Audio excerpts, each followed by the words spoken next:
Hey there folks, welcome to Spectrum Pulse. We talk about music, movies, art, and culture.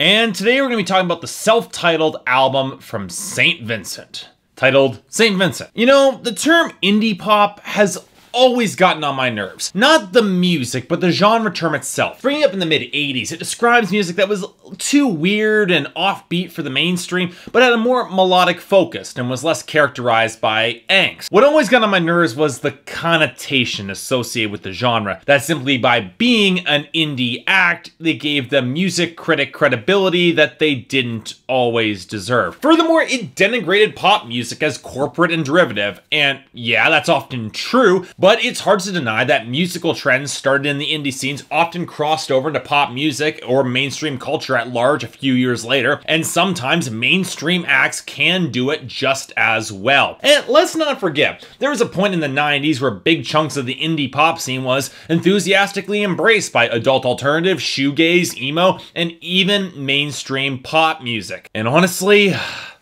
a lot of it really sucked. Yeah, sure, there were gems in the rough, but a large reason why I don't love 90s alternative music like most critics my age do is because the twee explosion of indie pop often fell into gutless, bland garbage that didn't have the brains or deeper insight that back up the pretentiousness. And look, while I get everyone has different tastes, the revolt into childhood attitude has never been something I've liked. And since most of it involved fitting in with a very white, middle class, mostly educated, and kind of conservative idea, it always felt very trite, small, and in the end, not exactly progressive or all that intellectual. And if you embrace the twee attitudes ironically, you know, that was even worse. Because not only were you promoting by association, you lost the best element of good indie pop, which was all the earnest heartfeltness. And with the growth of 90s nostalgia, the revival of the hipster ideal, and the increased mainstream success of the indie scene, I can't help but feel that some of these trends are going to start coming back. And from a cultural standpoint, it makes a lot more sense. My generation is less cynical than Gen X. We're a lot less embarrassed by our liking of the sillier elements of our past, and many of the revolt to childhood ideals aren't far from the truth, and aren't far from some people's reality when people my age can't get jobs and are stuck living with their parents. But to some extent, these trends aren't exactly healthy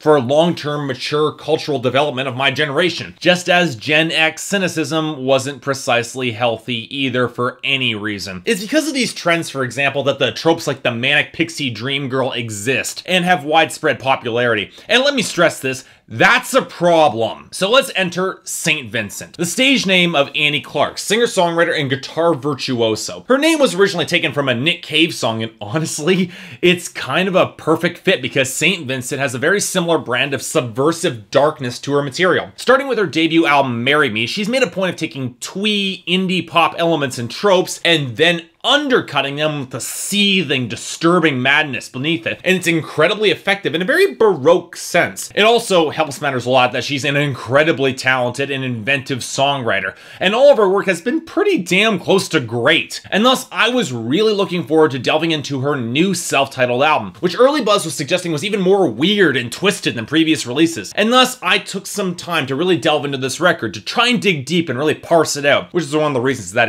this review is kind of late. So, what did I find? Well, this is a tricky one, because while the self-titled St. Vincent album is very good, you know what, damn close to great, I wouldn't say it's her best album, or even one that I say plays to most of her strengths. It's definitely a weird, twisted album, and probably her least accessible album to date, but at the same time, I'm not sure it's a brand of weirdness that will really stick with me in the long term or have the same emotional impact. In fact, I can tell you it doesn't have the same emotional impact as some of her previous albums. In other words, I don't think it's as good as Actor or Strange Feelings, but it is still very good and worth listening to all the same. So, okay, what makes this record stand out? Well, the instrumentation for one. It's easily her stiffest, most mechanical album to date, with sharp crunch in the guitars and more prominent synth melodies. And while there are plenty of moments that call back to the grander orchestrations of her previous records with a lot more instrumental diversity, this is a much more synthetic, synthesizer-driven affair that sacrifices a lot of flow for rough edges and experimental crackle. And yet you can tell that every single point was meticulously controlled and limited. There were no off-the-wall moments that you would get, let's say, off of a Flaming Lips album. What it means is that a lot of pure guitar texture is often pitched out the door for hard blocks of distortion, leaving the synths and Annie Clark's vocals to pick up the melodies. And that does tend to leave a few songs feeling rather clunky. Now, that's not saying there aren't some great grooves on this album, because there are, with Regret, Psychopath, Birth in Reverse, Digital Witness, and even Rattlesnake having some great driving force, but not the same organic texture which has really characterized previous albums, which isn't a problem, but it does make the songs feel a little bit more claustrophobic than they should be. Now, that's also not saying that St. Vincent doesn't tackle some more impressive or epic songs. Tracks like Huey Newton and Bring Me Your Loves have that grander sound of which St. Vincent is known for, but on some of the slower ballads, I'm not quite sure the simplified approach to melody that I described supports those quieter songs as well. Now, the best of the bunch is Severed Cross Fingers, mostly due to the high synth line, the guitar actually having a little bit more pluckiness, but songs like Every Tear Disappear, they just feel a little bit inert to me. They don't really grab me in the same way. Granted, some of this might be an issue of vocal production, which definitely deserves some scrutiny here because it's definitely a departure from form. Annie Clark's vocals have always been beautiful and emotionally impacting,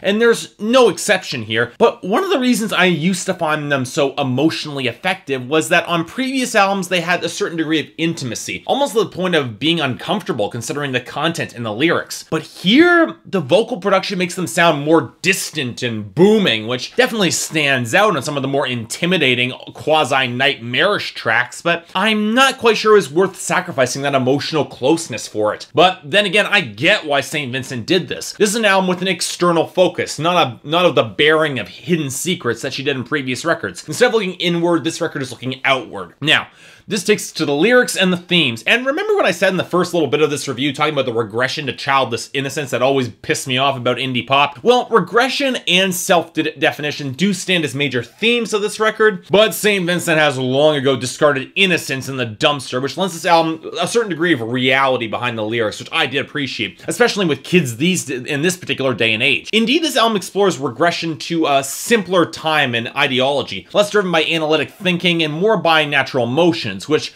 actually calls to mind themes Young the Giant explored this year on Mind Over Matter. Now, this has led to some critics to brand St. Vincent as an anti-internet album, but while songs like Huey Newton and Digital Witness explore youth immersion online, it's less of a judgment placed upon them and more commentary from the sidelines. Not even that, really, because this mostly comes down to a matter of artistic framing, as Annie Clark is always very conscious to include herself in the dark picture, not ascendant above him, and thus, with that regression to simpler times, you get songs that explore that. You get the fear of unknown without technology and Rattlesnake, with the snake representing a more bestial animal nature. You get the search for parental guidance on the heartbreaking Prince Johnny and the song to her mother in I Prefer Your Love. You get the frustration with restrictive adult standards of decency and communication and regret. And then you get the search for a raw connection, something that's more passionate and meaningful, and Bring Me Your Loves and Psychopath, even though that connection might not always be a good thing. That's also why Severed Cross Fingers works so effectively as an album closer, stressing in gory detail how it might be very difficult